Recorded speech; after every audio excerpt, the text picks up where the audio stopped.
Welcome to the Diamond Mine Podcast with Nate and Laney, where we listen to all 92 Diamond albums certified by Billboard. Today's album is Wide Open Spaces by the Dixie Chicks, who are now known as the Chicks. Yes.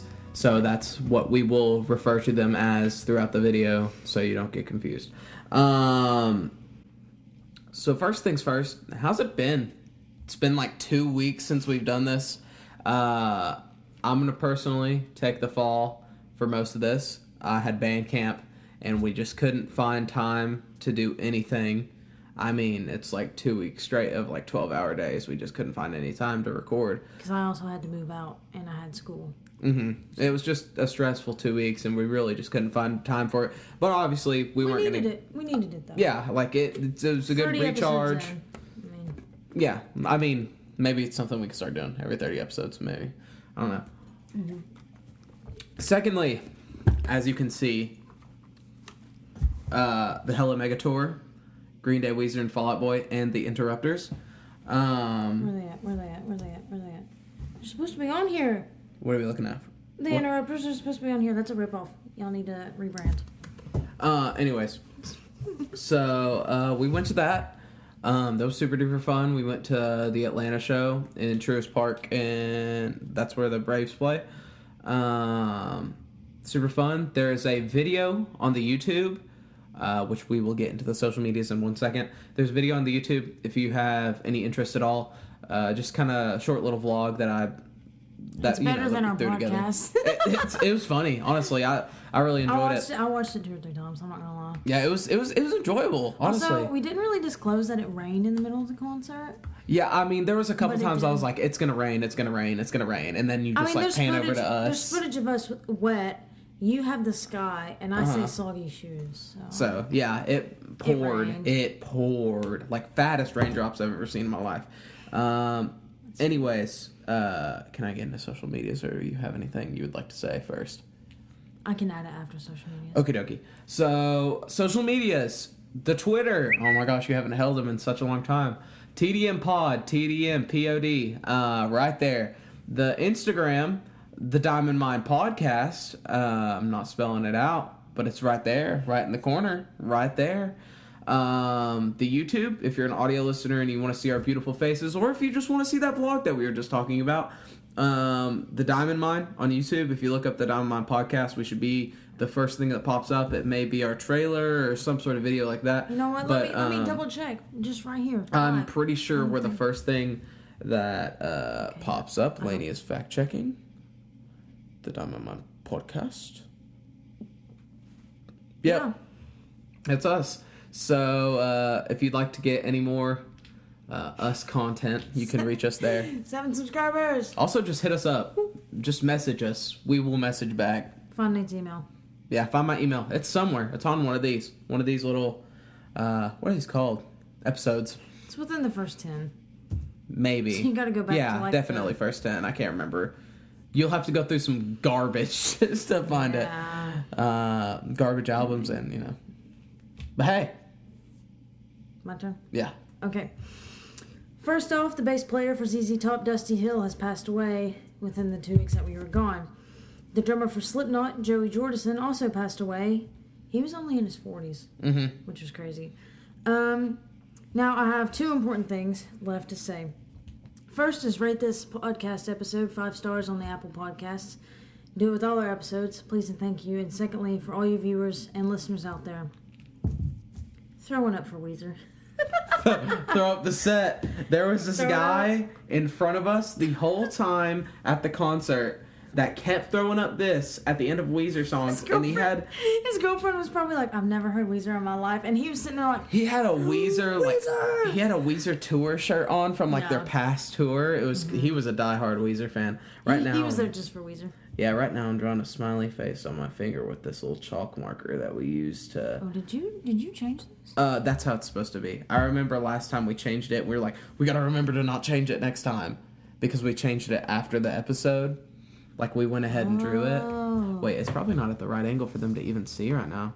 Banana or whatever it's called. Nabana. And then, I'm ready to get into this. Are you ready to get into this? Okay, so, this song went 12 times platinum. It has 12 songs, 44 minutes in total, and it was released on January 27th, 1998. Yup. First song. Okay, first song is called I Can Love You Better. Has a little groovy guitar with some sliding business. They have really nice harmony moments, and that's something I'll hit on a bunch throughout this album, is that the Dixie Chicks harmonize well, and I really like when people harmonize with their voice. I feel like it's something that we don't use a lot in music now that I feel like we need to, because I think it sounds really awesome. Like, I just really like when bands do that. And that's more power. Yeah, and it feels more musical. Like, I feel like they're... There's an emphasis. It's like a euphoric sense when you do it. There's lots of country music tropes, you know, like the fiddle and the just all the instruments and the twang and whatnot. But for some reason, I don't necessarily get purely country vibes from them on some songs. Like, I feel like there's also a little bit of like a folky aspect in there too. I don't know. Maybe it's just me, but okay.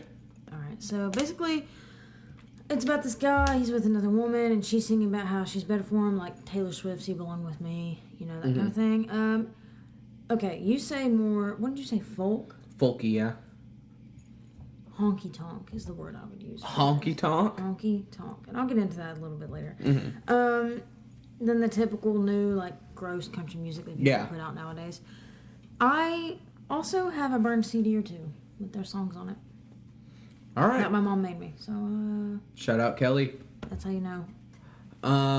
Next song. I pointed, like, towards the L's house. Anyways.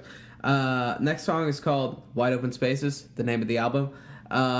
Just an absolute classic. I've obviously heard this one before, and quite a few of you probably have as well. This song is stuck in my head frequently, and it's been stuck in my head very recent in history. It's weird that we're listening to this.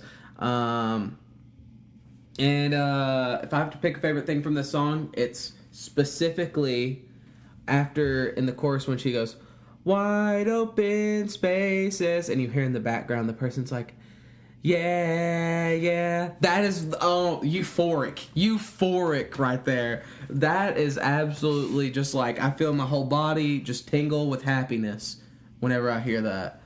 But you go ahead and try and one up that. Probably can't, but you already know that this was an iPod Nano classic back in my day, even though I'm only 20 years old. I feel like this one is relatable. You know, you feel like you're stuck in a place and you want new things. People feel that. It's relatable, right? Of course. The lead vocalist, however, in this song specifically, and there were other moments throughout this album that reminded me of this, but she sounded like the lead singer, like the female version of the lead singer of Old Crow Medicine Show, where it has that certain twang to her voice when she was singing.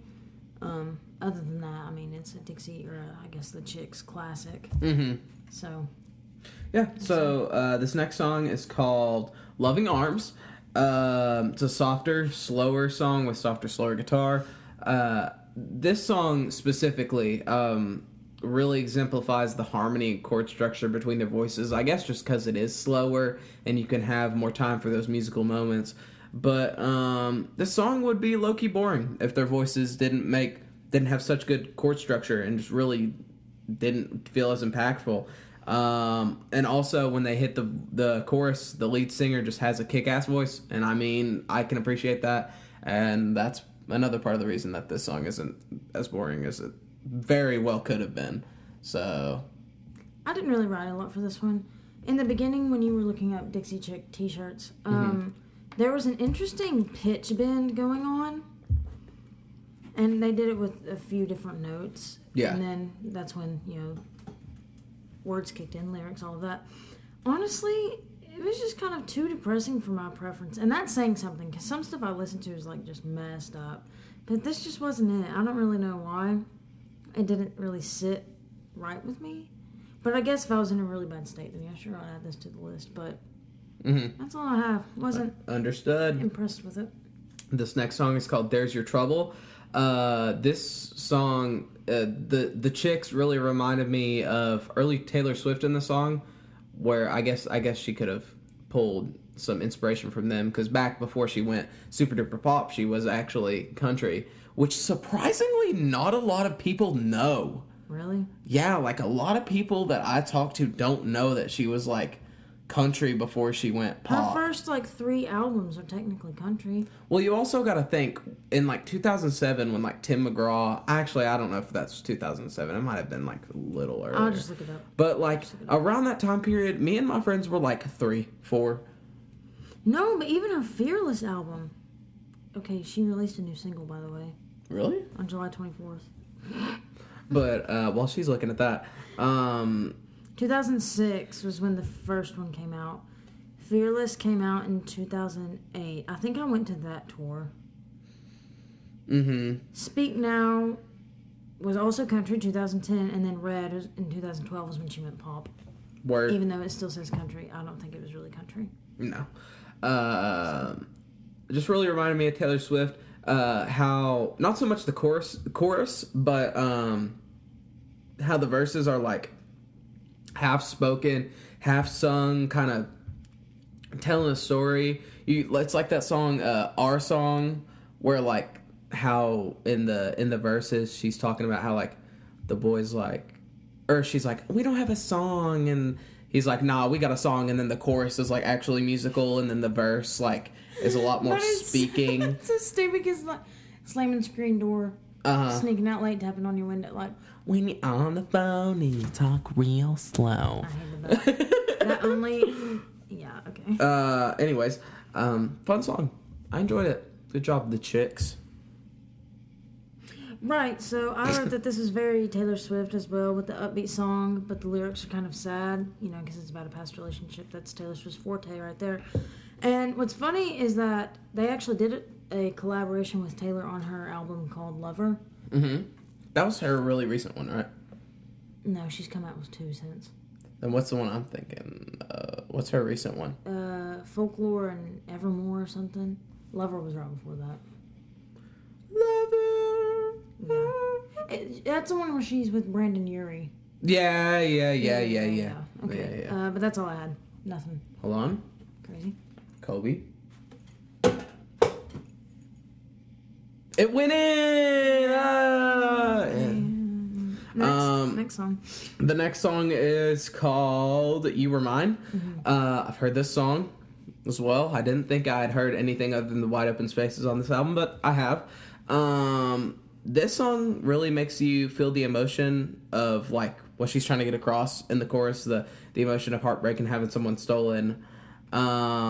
Just hits really hard. Their voices are very nice. And so when you get to the first chorus, it's pretty bare bones. And then second chorus, they start adding some more instruments afterwards, and it starts building up a little bit more and more. And then it kind of drops, I don't know what the technical term for it, but the way my band director says it is that the bottom drops out of it. So it's just her voice, and there's no instruments in the pre-chorus. Also, do you hear that cop car, or am I just tripping? No, I heard it. Okay. Comment down below if you heard it too. But the bottom drops out, and the pre-chorus has no instruments, and then on the third chorus they have a key change, and they're singing a little bit higher.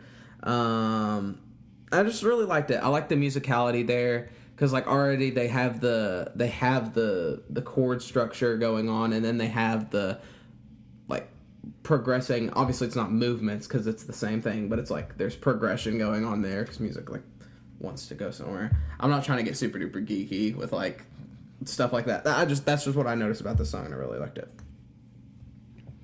Yeah, I had this one on iTunes before this. I actually had to buy stuff. But basically it's about her ex-husband having a life, and she misses him basically because he has a new woman too, and she misses him. It's a piece of her is missing, that kind of thing. And this one is more moving than the previous ones, which makes it much more likable because some of them are kind of meh. Next, a full-grown male moose is gonna break through our door. Lainey, you see its antlers? It's peeking through our... I don't even know what noise mooses make. I don't know how I'm going to edit a moose noise here. Moose. We'll be back. Do charge. Moose. And we're back. Sorry. That was a huge moose, dude. 12 feet? I knew mooses were big, but I didn't know they got that tall. Moose. I didn't know they got that big. Anyways, totally, like, there's not even a wall on that side of the room anymore. We kept this... We have to do construction now. Yeah, we kept this perfectly clean and not moved at all, but there's literally not a wall right there. He just ran through it. So the next song is called Never Say Die. It's a little cheesy with the Goonies esque, like, Never Say Die. I was cringing at the chorus. I don't think it's the same meaning, though. I know, but, like, that's like the Goonies Never Say Die. Like, Goonies Never Say Die. Like, it's like just I don't know. That's where my brain went, and, like, I also just felt like the song didn't really go anywhere. There was, like, not a ton of variation going on. I don't know. This was, This was very, Yeah. Too cheesy. Like Nate said, yeah, the lights just, yeah. Too cheesy for me, especially that second verse. That's when I really caught it, and I was like, okay, I'm not going to enjoy this song. But all of the songs on this album do sound very similar, but it's interesting to me because they aren't blendable. So they're all different in some way. So at this point, it's not horrible to listen to, but it's just, I don't know. You just have to hear it for yourself. it's not optimal. Yeah. Moving on, next song. The next song is called Tonight the Heart Aches on Me. This is 100% playing in some random bar in Georgia somewhere. I wrote the exact same thing. Except for Georgia. we can go right down the street in 2 minutes. I can tell you where to go. Probably. Either direction. I can tell you where to go. Oak Lounge is one of them. What's the other one called? B&N? Something like that. What is the other one? Never mind. It doesn't matter. And I don't really know how most of their songs aren't big. Like, I feel like most of the songs on this album, except for that last one, because that last one was but I feel like they all thump very, very hard. Like, this one and the next one surprised me that I've never heard before. Mm-hmm. Like, this is a fun song. Like, something that you would see a bunch of drunk people on the stage at a bar, like, just singing this. Like, Corner Lounge, it's another one. Yeah. Oh, am I gonna have to censor that so people don't, like, trace back to us where we live? They know where we are. No, I'm gonna tell you right now, the places I just named are not on the map. That is facts, actually. I promise you they're not. But yeah, I just think that all their songs thump, and it's weird that I haven't heard specifically this one.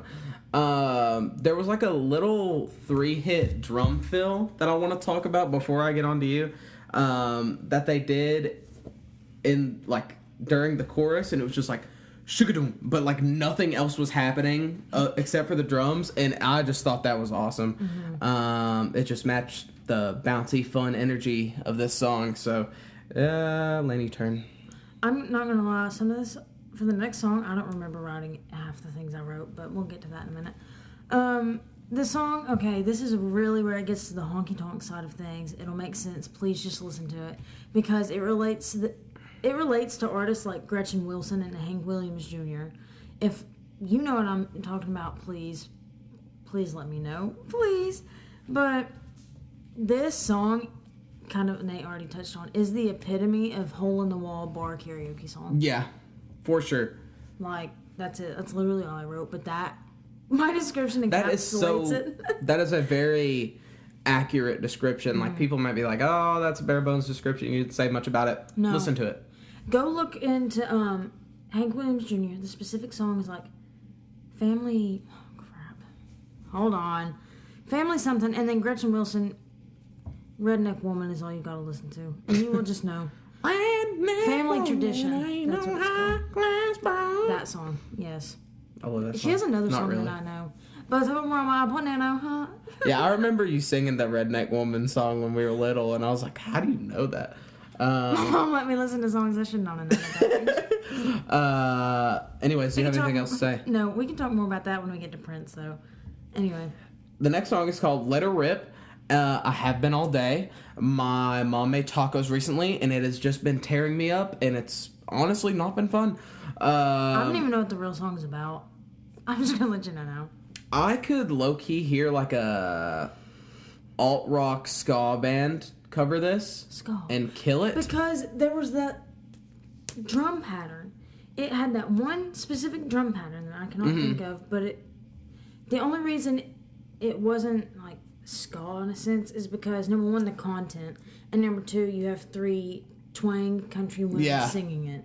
Like if you gave this to a ska band, then it would sound at least. They could use the exact same drum pattern, the exact same one, and it would be. But they could kill it, and that's not to say that the chicks don't kill it already.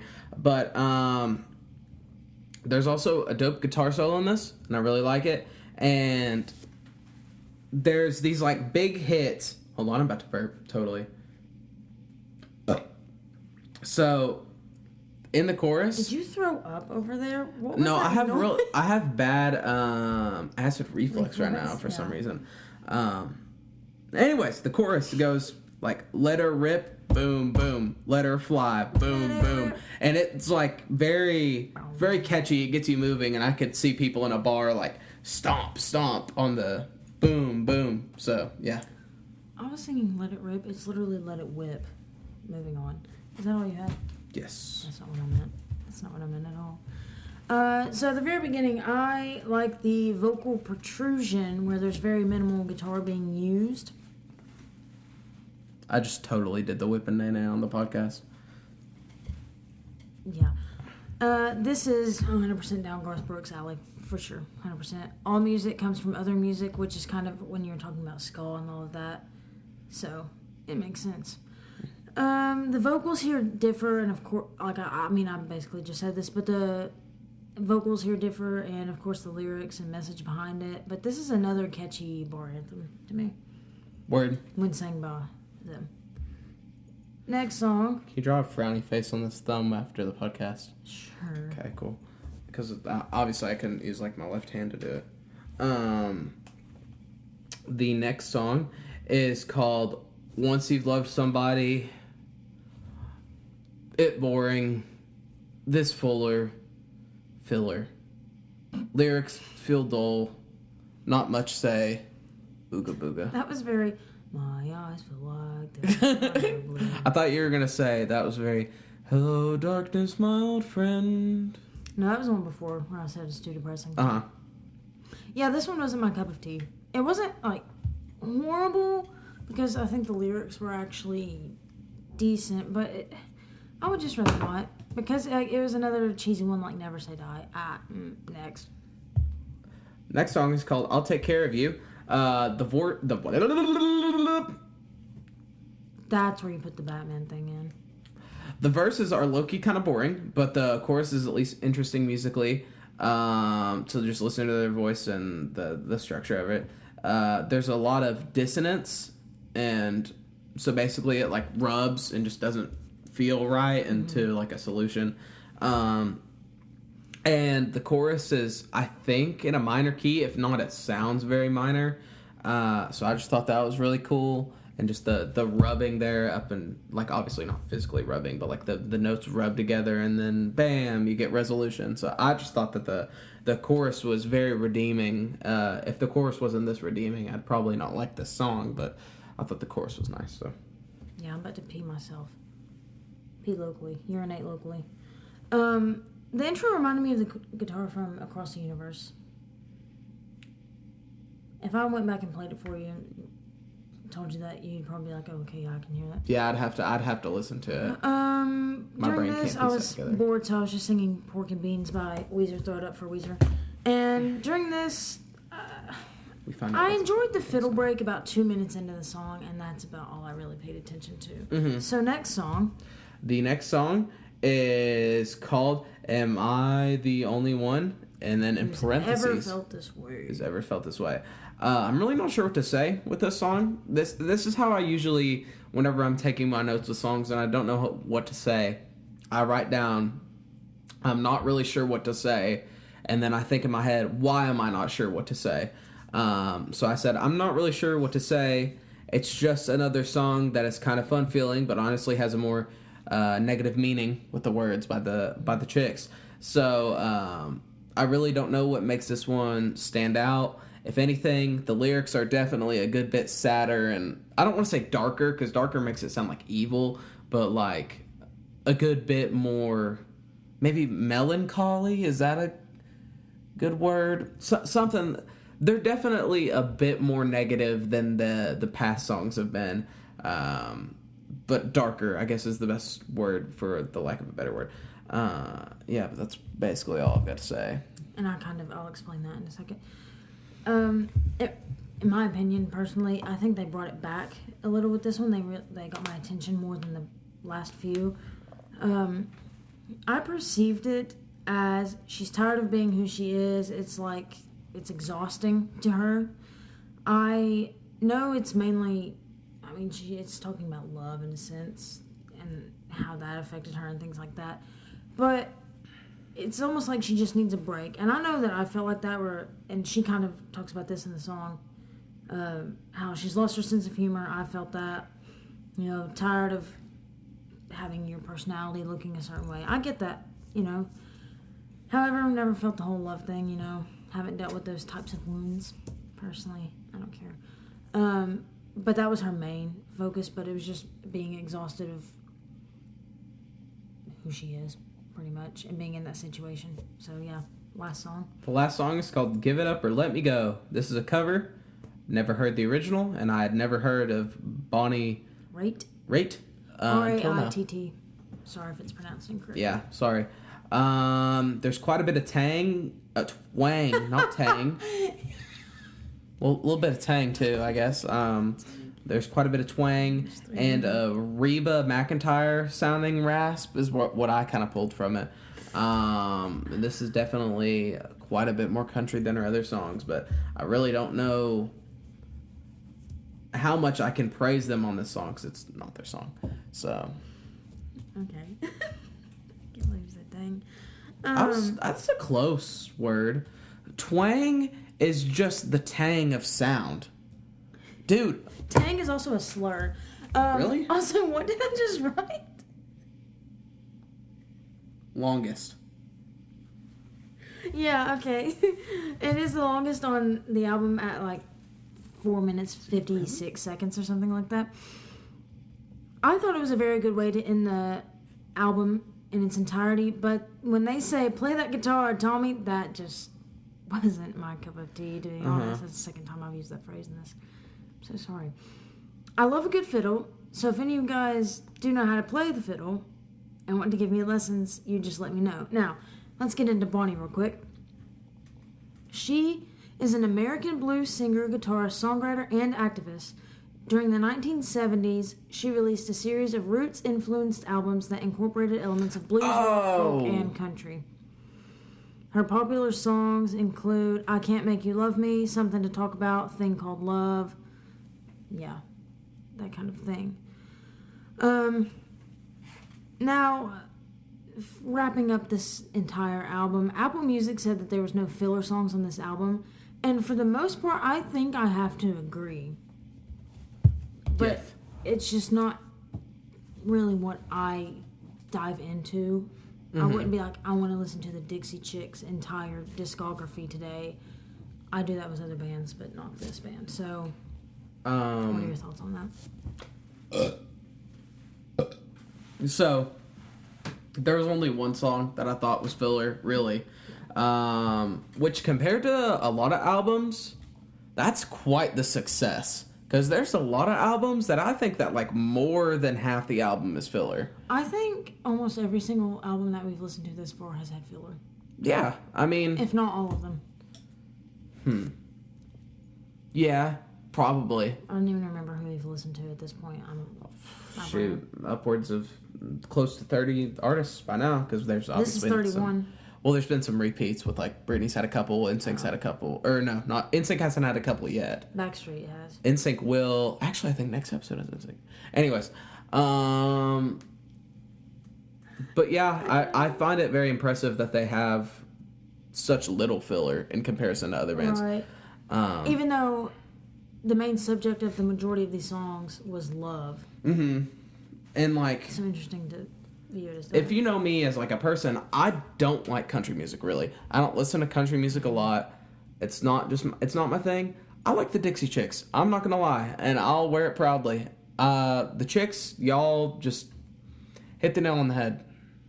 I personally wouldn't sit and listen to every single song on this album. However, it sits around 62. I'd put it higher than that. I'd definitely put it higher than 62. I feel like I enjoyed it quite a bit more than you did, though. It's up there in like my 40s at least, bro. Like it is up there. I think for I me. didn't enjoy it as much because I know their sound. I've heard the Chicks quite a bit before, and so I know what to expect. And so it just didn't hit me as hard. It wasn't as impactful. Mm-hmm. I would still move it up. I'd give it a 52. So move it up 10 spots. Yeah, it's in my 40s at least. And obviously, quite a bit of albums left to listen to. Still over a year's worth if we do once every week.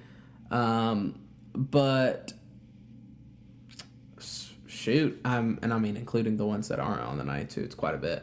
Anyways, Over 100. I don't want to solidify it and be like, bam, this is in my 30s. It could go up there though. It could, honestly.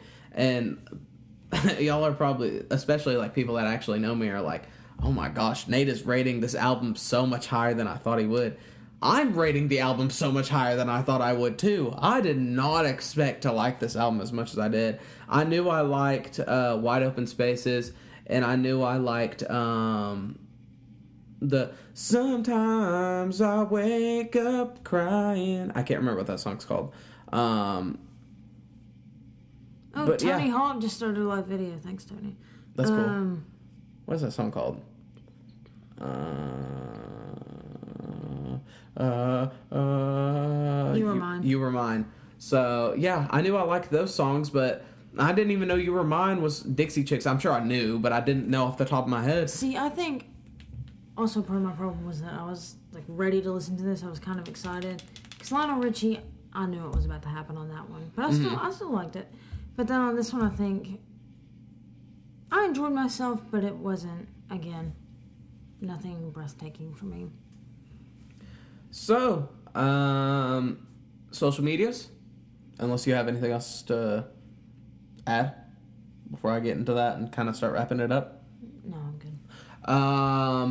Social medias, Twitter, TDM Pod, TDM POD, Instagram, The Diamond Mine Podcast, the YouTube for the audio listeners that want to watch that vlog, The Diamond Mine. Just look up The Diamond Mine Podcast. We should be the first thing that pops up.